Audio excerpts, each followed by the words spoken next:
Hello friends, welcome to our channel the beauty of chemistry. मैं हूं आपका दोस्त नितेश दत्त शर्मा।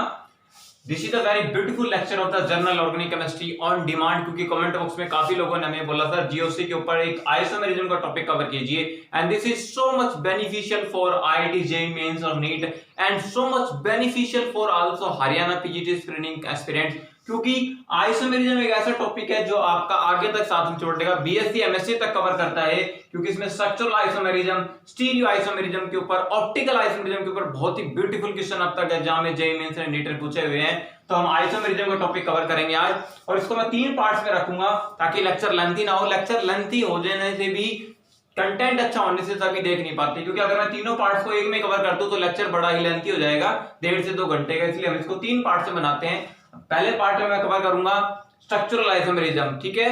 फिर उसमें कवर करेंगे स्टीरियो आइसोमेरिज्म, स्टीरियो के अंदर आएगा ज्योमेट्रिकल एंड ऑप्टिकल, और फिर हम पार्ट 3 के अंदर लेंगे प्रीवियस ईयर क्वेश्चन का सेशन, क्योंकि जब तक क्वेश्चन करने के बाद प्रैक्टिस ना हो जाए ना, टॉपिक पढ़ने के बाद हम देख ले क्वेश्चन कैसे आते हैं, तो this will be the part number 3 previous year question session. तो इन 3 पार्ट्स में जीओसी का आपका कंप्लीट आइसोमेरिज्म का टॉपिक कवर हो जाएगा। सो लेट्स पेशेंस रखिए और अच्छे से सीखिए उसको, और लेक्चर की एक एक बात सुनिए, जो क्योंकि आइसोमेरिज्म एक ऐसा टॉपिक है क्योंकि इसमें आपको एक ही बात स्किप नहीं करनी है, ठीक है। तो वीडियो को पूरा सुनिए। अगर 1 घंटे का ही बनता है तो उसको पार्ट्स में देखिए। मैंने काफी आपसे बात बोला है, लेक्चर लेंथी हो जाए तो उसको पार्ट्स में देख लीजिए, वॉच लेटर में डाल लीजिए या आप स्पेशल उसके अंदर फोल्डर बना लीजिए, ठीक है। तो let's start our beautiful lecture. पहले पार्ट 1 स्टार्ट करते हैं आइसोमेरिज्म का, स्ट्रक्चरल आइसोमेरिज्म।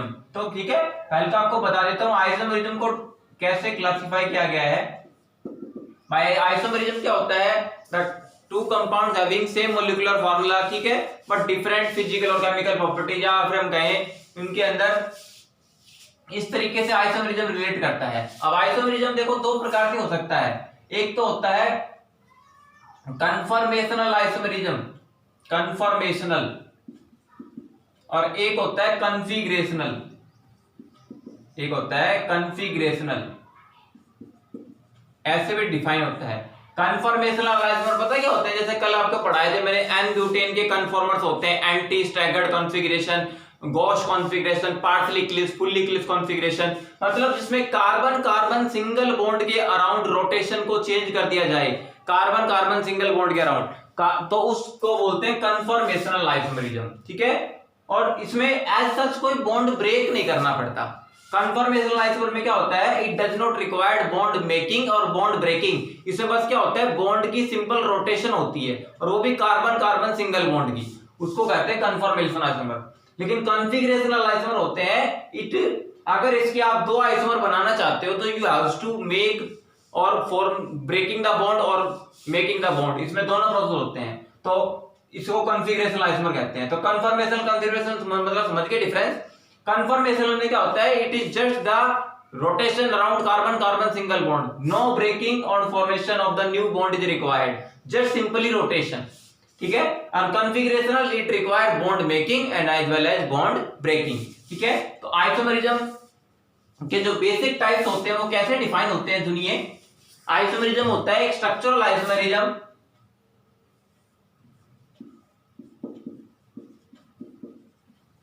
और एक होता है स्टीरियो आइसोमेरिज्म। स्टार्टिंग में बेसिक बताना जरूरी है, कई बार बेसिक पे भी क्वेश्चन आ जाते हैं। स्ट्रक्चरल आइसोमेरिज्म क्या होता है? The compounds, 2 compounds having same molecular formula but different structural arrangement of the atoms. क्या बोला मैंने, ध्यान से सुना? The 2 compounds having same molecular formula but different structural arrangement, और due to different structural arrangement कहीं ना कहीं उनकी फिजिकल प्रॉपर्टीज क्या करेंगे, डिफर करेंगी, तो this is called structural isomerism. अब स्ट्रक्चरल आइसोमेरिज्म आज हम इसमें डिटेल में पढ़ेंगे, तो इसके 1 2 3 4 5 6 क्लासिफिकेशन होते हैं, ठीक है। एक होता है न्यूक्लियर और चेन आइसोमेरिज्म। एक तो क्या होता है न्यूक्लियर और चेन आइसोमेरिज्म। एक होता है बहुत ही beautiful, this is position isomerism, ठीक है। फिर होता है तीसरा मेटामेरिज्म, फिर होता है फंक्शनल आइसोमेरिज्म, और एक होता है tautomerism. This is very beautiful, and last one is ring chain isomerism. तो हमारे इस लेक्चर में आज हम ये पहले 6 डिस्कशन कर लेते हैं, ठीक है। स्ट्रक्चरल आइसोमेरिज्म, आइसोमेरिज्म में 2 तरह से बेसिक क्लासिफिकेशन होती है, structural isomerism and stereo isomerism. Stereo word space से आया है, तो स्टीरियो आइसोमेरिज्म को स्पेस आइसोमेरिज्म भी कहते हैं। The two compounds having same molecular formula but the arrangement of atoms in space is different. जैसे for example, if I say stereo isomerism में 2 आते हैं, एक ज्योमेट्रिकल आइसोमेरिज्म, एक ऑप्टिकल आइसोमेरिज्म। ऑप्टिकल वर्ड तो सीधा लाइट से आया है, optics. It means two compounds having same molecular formula but differ with the behaviour towards plane polarised light. भाई आपस में एक कंपाउंड है, उसके 2 आइसोमर बन रहे हैं, ठीक है। जैसे फॉर एग्जांपल लैक्टिक एसिड है, उसके 2 आइसोमर बने, एक आर लैक्टिक एसिड, एक एस लैक्टिक एसिड, एक डेक्स्ट्रो, एक लीवो। इसका मतलब है 2 कंपाउंड्स है, दोनों का मोलिकुलर फार्मूला सेम है, दोनों की फिजिकल केमिकल प्रॉपर्टीज भी सेम है, but differ with each other in the behaviour towards plane polarised light. उसको बोलते हैं ऑप्टिकल आइसोमेरिज्म।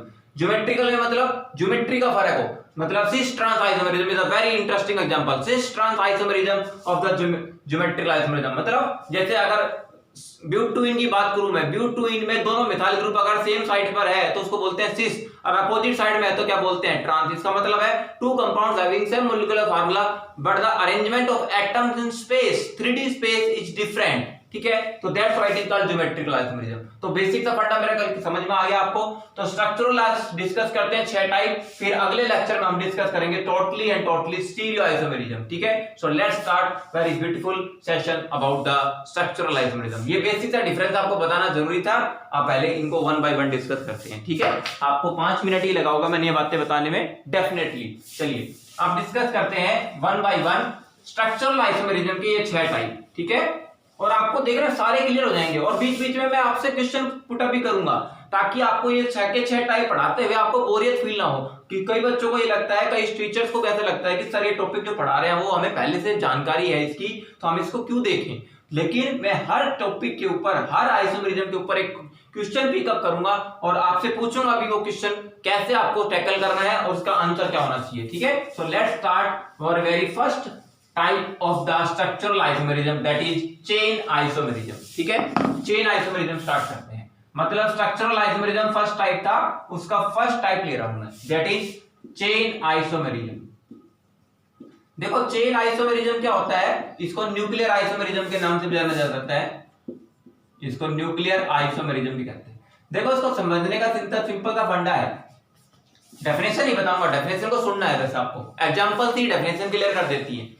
चेन आइसोमेरिज्म क्या होता है, नाम से पता चल रहा है चेन, कार्बन की लंबी चेन होती है। अगर चेन को शॉर्ट करते चले जाओगे तो मतलब आप ब्रांचिंग बढ़ा रहे हो, समझ में आ रही है बात। जैसे 6 कार्बन की चेन है, 6 कार्बन की चेन आपने 5 कार्बन की चेन कर दी, इसका मतलब आपने 1 कार्बन ब्रांचिंग में ले लिया। फिर आपने 6 कार्बन की चेन 4 कार्बन की कर दी, इसका मतलब आपने 2 कार्बन ब्रांचिंग में ले लिए। तो ये बातें आपको रिलेट करेंगी चेन आइसोमेरिज्म से। चेन आइसोमेरिज्म का मतलब क्या होता है, 2 और more compounds having same molecular formula but differ with each other in the arrangement of carbon atoms. भाई कार्बन एटम के अरेंजमेंट चेंज करनी है आपको, चेन के अरेंजमेंट नहीं है वो। भाई कार्बन एटम की अरेंजमेंट बदल दोगे तो चेन आइसोमेरिज्म तो ऑटोमेटिकली हो गया ना। जैसे फॉर एग्जांपल अगर मैं स्टार्ट करूं C4H10 से, भाई मेरे को ब्रांचिंग चाहिए ना, और कम से कम ब्रांचिंग कहां सकती है, 4 कार्बन के अंदर। जैसे अगर आप एक तो बनाओ 1 2 3 4, ठीक है, 4 कार्बन की चेन बनाई आपने, और आपने एक अरेंजमेंट क्या बनाई, 3 कार्बन की चेन बनाकर 1 कार्बन को ब्रांचिंग में लिख दिया। समझ पा रहे हो, इसका मतलब है 4 कार्बन को लिखने के 2 तरीके हैं, या तो चारों कार्बन स्ट्रेट चेन में हो, या 3 कार्बन स्ट्रेट चेन में हो, एक ब्रांचिंग में आ जाए, ठीक है। यहां ब्रांचिंग मत लगाना, यहां ब्रांचिंग लगाओगे तो ये स्ट्रेट चेन ही है, नंबरिंग ऐसे हो जाएगी 1 2 3 4। यहां ब्रांचिंग लगाओगे तो भी ब्रांचिंग नहीं है, ठीक है, ब्रांचिंग ये है। अब पता है, अब ये बहुत ही ब्यूटीफुल क्वेश्चन पूछता हूं कि सर हमें कैसे पता चलेगा कि ब्रांचिंग है ये। बड़ा सिंपल सा फंडा है, मैं आपको बताता हूं। अगर आप कहीं से भी ब्रांचिंग नंबरिंग करके देख लो, देखो 1 2 3, जो कार्बन नंबरिंग में ना आए वो ब्रांचिंग, सिंपल सा फंडा है। जो कार्बन नंबरिंग में ना आए ना वो ब्रांचिंग है। देखो एक दूसरा तरीका दिखाता हूं आपके पास, आप ऐसे करके देखो 1 2 3, कौन सा कार्बन नंबरिंग में नहीं आ रहा, ये तो ब्रांचिंग है। सिंपल सा फंडा है। सर पता कैसे चलेगा, ऐसे पता चलेगा भाई, जो कार्बन नंबरिंग में ना आए वो ब्रांचिंग है। तो इसका मतलब ये हो गया ब्यूटेन। इसको लिखने के 2 तरीके हैं, एक तो हो गया CH3 CH2 CH2 CH3। Straight chain हो, स्ट्रेट चेन के लिए वर्ड आता है N, ध्यान रखना स्ट्रेट चेन के लिए वर्ड आएगा N, N ब्यूटेन। और यहां पर एक और लगा दिया, ठीक है, तो ये हो गया 1 2 3 CH3 CH3 CH3 और बीच में H आ गया, तो ये बन गया 1 2 3। 2 पे क्या आ गया, methyl, this is 2 methyl propane, 2 methyl propane, क्योंकि 4 कार्बन की चेन है 3 की हो गई है। अब एक बात तो ध्यान रखना, अगर जितने भी कार्बन की स्ट्रेट चेन होती है उसमें अगर एक ब्रांचिंग डाल दी जाए तो कंपाउंड का नाम वही रहता है। ध्यान रखना, आपको बता देता हूं, एन वर्ड आएगा स्ट्रेट चेन के लिए, ये बताने बहुत जरूरी होते हैं क्योंकि पेपर में बच्चे कंफ्यूज हो जाते हैं। एन होता है स्ट्रेट चेन के लिए, अगर एक ब्रांचिंग डाल दी जाए, एक कार्बन कम करके एक ब्रांचिंग डाल दी जाए तो उसके लिए वर्ड आएगा आइसो, आइसो आएगा एक ब्रांचिंग के लिए, एक ब्रांचिंग डाल दी जाए। ध्यान रखना, अगर 2 ब्रांचिंग डाल दी जाए तो उसके लिए वर्ड आएगा नियो, क्या वर्ड आएगा, नियो, 2 ब्रांचिंग एक ही कार्बन पे डाल दी जाए। तो ऐसे क्वेश्चन को आपको कवर करना है। देखो आपको बना के दिखाता हूं, जैसे फॉर एग्जांपल आपसे कहते हैं ए compound having molecular formula C5H12, इसके कितने पॉसिबल चेन आइसोमर्स बनेंगे और उनमें से हाईएस्ट बॉइलिंग पॉइंट किसका है। This is a very beautiful question कि which isomer has the highest boiling point in C5H12, कौन सा आइसोमर का होगा। देखो पहले तो क्या बनेगी, 1 2 3 4 5 कार्बन की स्ट्रेट चेन डेफिनेटली। फिर अगले कार्बन में क्या करता हूं, अरेंजमेंट में 4 कार्बन की स्ट्रेट चेन करके एक कार्बन ब्रांचिंग में ले आया, ठीक है, एक ही हो गया। और एक में क्या कर देता हूं मैं, 5 कार्बन की चेन 3 कार्बन की करके 2 कार्बन ब्रांचिंग में ले आया, ठीक है। तो इससे ज्यादा और पॉसिबल अरेंजमेंट इसकी नहीं हो सकती। तो C5H12 होता है पेंटेन, इसके 3 पॉसिबल आइसोमर बनते हैं, this is called an pentane. Hydrogen अपने आप लगा लेना, इतना टाइम नहीं है हमारे पास, एन पेंटेन बनेगा, ठीक है। और कार्बन की वैलेंसी, पूरी वैलेंसी के अकॉर्डिंग हाइड्रोजन लगाना है कि कार्बन 4 से ज्यादा बॉन्ड ना बनाए, ठीक है, 4 से कम भी ना बनाए। तो दिस इज एन पेंटेन। एक ब्रांचिंग कर दी तो इसका नाम 1 2 3 4, वैसे तो इसका नाम क्या है, आईपीएससी नेम तो हो गया इसका 2 मिथाइल ब्यूटेन, 2 मिथाइल ब्यूटेन। लेकिन मैंने क्या बोला है, एक ब्रांचिंग डालते ही क्या बढ़ जाएगा, आइसो। तो इसका नाम अगर एन पेंटेन है तो इसका नाम हो गया आइसोपेंटेन। पेंटेन का पेंटेन ही रहेगा, ब्रांचिंग बढ़ाने से फर्क पड़ता है, ठीक है। अब इसका नाम देखिए 1 2 3, ये भी CH3, ये भी CH3, ये भी CH3 और ये भी CH3, देख पा रहे हो। तो कैसे नंबरिंग कर लो, 3 से ज्यादा कार्बन नहीं आएंगे, 1 2 3 1 2 3, 3 ही बनेंगे। तो 2 2 डाई मिथाइल, 2 मिथाइल आ गए ना, 2 2 भाई 2 पे 2 मिथाइल है तो डाई मिथाइल और प्रोपेन। और मैंने क्या बोला था, पेंटेन में एक ब्रांचिंग आई तो आइसोपेंटेन, पेंटेन के अंदर 3 कार्बन की चेन करके 2 ब्रांचिंग कर दी तो इसको बोलेंगे नियोपेंटेन। क्या बोलते हैं इसको, ध्यान रखना, नियोपेंटेन, नियोपेंटेन, डेफिनेटली नियोपेंटेन है। तो एक कार्बन पे जब चारों ग्रुप्स मिथाइल लग रहे हो ना, ध्यान रखना उस कंपाउंड का नाम नियोपेंटेन होता है। ये सिंपल सा फंडा याद रखने का। If a carbon is connected to the all 4 methyl groups then it is called neopentane, ठीक है। अब क्वेश्चन क्या पूछा था मैंने, पेंटेन के कौन सा आइसोमर है जिसका बॉइलिंग पॉइंट सबसे कम होता है, ठीक है। तो फंडामेंटल क्या कहता है, फंडामेंटल ये कहता है कि कल भी मैंने आपको पढ़ाया था जब बॉइलिंग पॉइंट पढ़ा रहा था कि बॉइलिंग पॉइंट डिपेंड करता है सरफेस एरिया पे। सरफेस एरिया किस पे डिपेंड करता है, मॉलिक्यूलर साइज पे। और मॉलिक्यूलर साइज किस पे डिपेंडेंट होता है, इंटरमॉलिक्यूलर फोर्स ऑफ अट्रैक्शन। इसको समझाने में थोड़ा सा टाइम लग रहा है क्योंकि यहाँ पे क्वेश्चन जनरेट किया है मैंने, समझ में आ गया। तो कहता आपको बोरियत फील नहीं होगा, मैं हर पॉइंट के ऊपर क्वेश्चन पिकअप करूंगा। तो सरफेस एरिया सबसे ज्यादा किसका है, जिसमें एक भी ब्रांचिंग नहीं है। ब्रांचिंग होते क्या होता है, सरफेस एरिया घटता है। As the branching takes place surface area decreases, क्योंकि यहाँ पे देखो ये ज्यादा सरफेस कवर कर रहा है, ब्रांचिंग होने से सरफेस एरिया और कम हो गया, ब्रांचिंग होने से सरफेस एरिया और कम हो गया। तो as branching take place surface area decreases, surface area घटेगा तो मॉलिक्यूलर साइज घटेगा, मॉलिक्यूलर साइज घटेगा तो इंटरमॉलिक्यूलर फोर्स ऑफ अट्रैक्शन घटेगी, और intermolecular force of attraction boiling point की क्या होती है, डायरेक्टली प्रोपोर्शनल। तो आपको सिंपल सा फंडा याद रखना है, अगर किसी कंपाउंड के अंदर more and more number of branches, जितने ज्यादा ब्रांचेज बनेंगी lesser is the surface area and lesser is the boiling point, सारे पॉइंट क्लियर हो जाएंगे। तो इसके अंदर एन पेंटेन का बॉइलिंग पॉइंट लोएस्ट है, एन पेंटेन का बॉइलिंग पॉइंट क्या है, लोएस्ट, और एन नियोपेंटेन का लोएस्ट है, एन पेंटेन का हाईएस्ट है। तो आप क्या कहोगे, C5H12 के जो 3 आइसोमर बनते हैं उसके अंदर n pentane has the highest boiling point, then isopentane and then neopentane.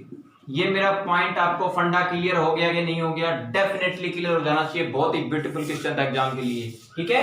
चलिए, तो बॉइलिंग पॉइंट के ऑर्डर में भी आपको क्वेश्चन पूछ सकते हैं, मतलब क्वेश्चन को कैसे पजल करके पूछ सकता है। नीट में क्वेश्चन आ सकता है, अब तक से पूछा नहीं, क्या पता इन फ्यूचर आ जाए, आ सकता है, डेफिनेटली आ सकता है, बाल की खाल निकालते हैं नीट वाले। अब देखो एक क्वेश्चन और पूछ लेता हूं आपसे, लास्ट 3,6H14 है, इसको कहते हैं एन हेक्सेन, इसके कितना आइसोमर बनते हैं, स्ट्रक्चरल आइसोमर 5 बनते हैं, कितने बनते हैं, 5 आइसोमर बनते हैं, ध्यान रखना दोस्तों, बना के लिख लेना, तरीका बता देता हूं बस, 1 2 3 4 5 6, ठीक है। एक तो बनेगा एन हेक्सेन, क्या नाम है इसका, एन हेक्सेन। एक देखो 1 2 3 4 5, एक ब्रांचिंग में लिया है, तो ये क्या है भाई साहब, एन हेक्सेन। अब एक ब्रांचिंग में ले आया, क्या बन जाएगा, आइसोहेक्सेन या 2 मिथाइल पेंटेन, तो आईपीएससी नेम है। अगर मैं 2 ब्रांचिंग ले आया, ठीक है, तो इसको क्या बोलेंगे, नियोहेक्सेन, 2 डाई मिथाइल। आप समझ गए। अब देखो एक ही कार्बन पे ये 4 कार्बन हो जाएंगे, आगे क्लियर। अब एक पॉसिबिलिटी क्या है, 4 कार्बन की चेन है, एक मिथाइल इस पर है, एक मिथाइल यहां पर है, क्लियर हो गया, दिस इज। और एक पॉसिबिलिटी क्या है, 1 2 3 4 और यहां पर कार्बन है, ठीक है, क्लियर है। तो this is the very interesting question. तो this is N hexane, this is isohexane, या इसको मैं सिंपल सा लिख देता हूं, 2 methyl pentane, 2 methyl pentane, clear है, 2 मिथाइल पेंटेन हो गए। अब ये देखो इसमें मिथाइल का फर्क है, इसमें 5 कार्बन की चेन है लेकिन मिथाइल 2 पर है, इसमें 5 कार्बन की चेन है, मिथाइल 3 पर है, ये हो गया 3 methyl hexane, 3 methyl pentane, sorry. अब देखो ये कहीं ना कहीं आपस में पोजीशन आइसोमर हो गए कि नहीं हो गए, यही तो मैं समझाना चाह रहा हूं आपको कि इन दोनों कंपाउंड के अंदर इन 5 आइसोमर में से ये 2 आइसोमर आपस में क्या है, क्या है बोलिए, ये 2 आइसोमर आपस में चेन आइसोमर तो है ही है, आपस में ये क्या है, पोजीशन आइसोमर्स भी है, बिकॉज 5 कार्बन की चेन, इसमें मिथाइल 2 पर है, इसमें मिथाइल 3 पर है, so 2 methyl pentane and 3 methyl pentane are the position isomers of the each other. तो ऐसे आपको कॉन्सेप्ट को रिलेट करना है, ठीक है। तो इस प्रकार से 5 आइसोमर बनेंगे इसके। चलिए, और लास्ट वाला क्या था वो, 2,3 डाई मिथाइल ब्यूटेन। तो हमारा फर्स्ट कवर हो चुका है, दिस इज चेन आइसोमेरिज्म। दूसरा कवर करते हैं, वही था पोजीशन आइसोमेरिज्म। बड़ा सिंपल सा लॉजिक है इसके बारे में। पोजीशन आइसोमेरिज्म पता है क्या होता है, एक कंपाउंड है, जैसे मैं आपसे कह दूं 2 कंपाउंड आपस में मॉलिक्यूलर फार्मूला सेम है लेकिन फंक्शनल ग्रुप की, सब्स्टिट्यूएंट्स की और मल्टीपल बॉन्ड की पोजीशन अलग हो। 3 वर्ड याद रखना, एक तो मल्टीपल बॉन्ड, डबल बॉन्ड और triple bond. Multiple bond, functional group और सब्स्टिट्यूएंट्स। सब्स्टिट्यूएंट्स का मतलब मिथाइल, इथाइल, क्लोरो, फ्लोरो, ब्रोमो, ये हो, ठीक है। तो पोजीशन आइसोमर्स कहलाते हैं। तो 2 compounds having same molecular formula but differ with each other with respect to the position of the multiple bonds, with respect to position of the functional group and with respect to position of the substituent। इन तीनों के मैं एक example देता हूं, आपको clear हो जाएगा। आपको पहले मल्टीपल बॉन्ड वाले में देखो, आपके सामने है एक example CH3 CH2 C triple bond CH, ठीक है। और एक एग्जांपल लिख दिया मैंने CH3 C triple bond C CH3। अब देखो इसमें 1 2 3 4 कार्बन है, 3 और 2 5 और 1 6 हाइड्रोजन है, तो ये ब्यूटाइन है, ये भी ब्यूटाइन ही है लेकिन इसमें ट्रिपल बॉन्ड 1 कार्बन पर है, इसमें ट्रिपल बॉन्ड देखो 2nd कार्बन पर। अगर मैं इसको कहूं ऊपर वाले को तो ये है ब्यूट 1 आइन, लेकिन नीचे वाला क्या है, ब्यूट 2 आइन, लेकिन आइन देखो 2 के आगे आ रहा है। इसका मतलब these 2 compounds having same molecular formula but differ with each other on with respect to position of the triple bond, ठीक है। इसी प्रकार मैं ब्यूट 2 इन और ब्यूट 1 इन ले सकता था, ब्यूट 2 इन और ब्यूट 1 इन ले सकता था ना, डेफिनेटली। फंक्शनल ग्रुप की पोजीशन के ऊपर आ जाओ, फंक्शनल ग्रुप के ऊपर, जैसे फॉर एग्जांपल एक है प्रोपेनॉल और एक है प्रोपेन 2ऑल, दोनों का फार्मूला सेम है C3H7OH, 3 कार्बन 7 हाइड्रोजन 1 OH। तो प्रोपेन 1ऑल प्रोपेन 2ऑल, प्रोपेन 1ऑल में कार्बन क्या है, सारे स्ट्रेट चेन में, इसको क्या बोलेंगे, एन प्रोपाइल अल्कोहल।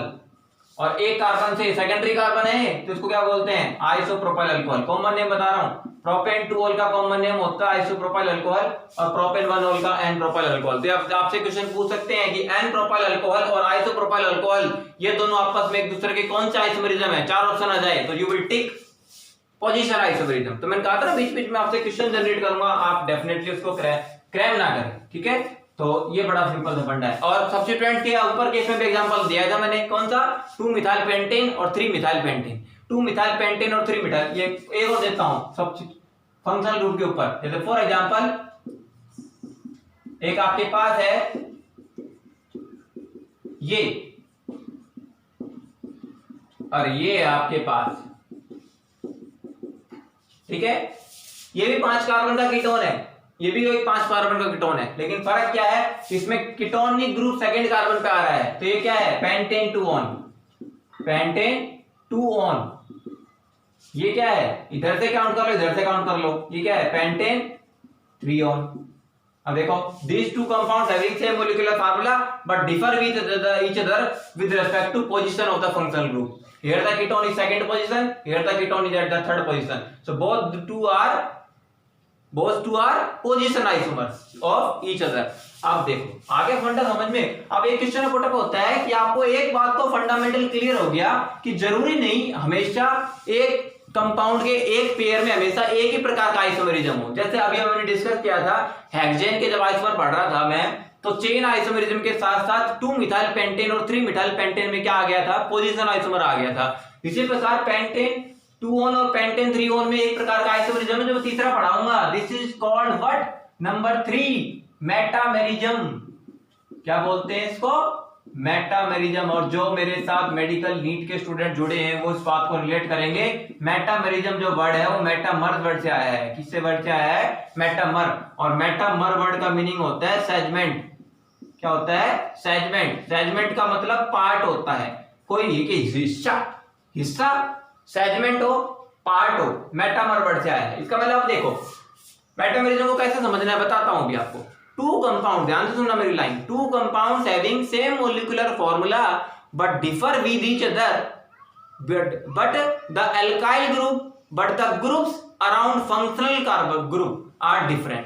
ठीक है, क्या बोला मैंने, मेटामेरिज्म क्या होता है, 2 compounds having same molecular formula but differ with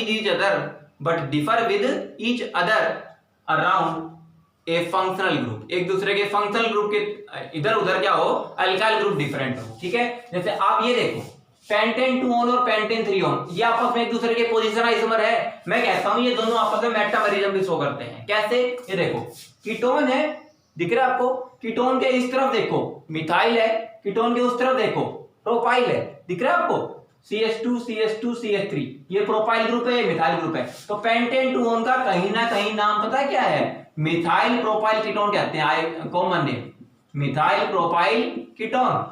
अब इसमें देखो कीटोन के इस तरफ भी इथाइल, उस तरफ भी इथाइल, तो इसका कहीं ना कहीं नाम क्या है, डाईइथाइल कीटोन, डाईइथाइल कीटोन। कई बार पेपर में ये भी क्वेश्चन आ जाता है कि डाईइथाइल कीटोन ये आइडोफॉर्म टेस्ट पॉजिटिव नहीं देता, क्यों, क्योंकि कीटोन के इस तरफ भी 2 अल्फा हाइड्रोजन है, उस तरफ भी 2 अल्फा हाइड्रोजन है। और आइडोफॉर्म टेस्ट कौन देते हैं, जिनमें 3 अल्फा हाइड्रोजन हो, या फिर एक फंक्शनैलिटी हो COCH3।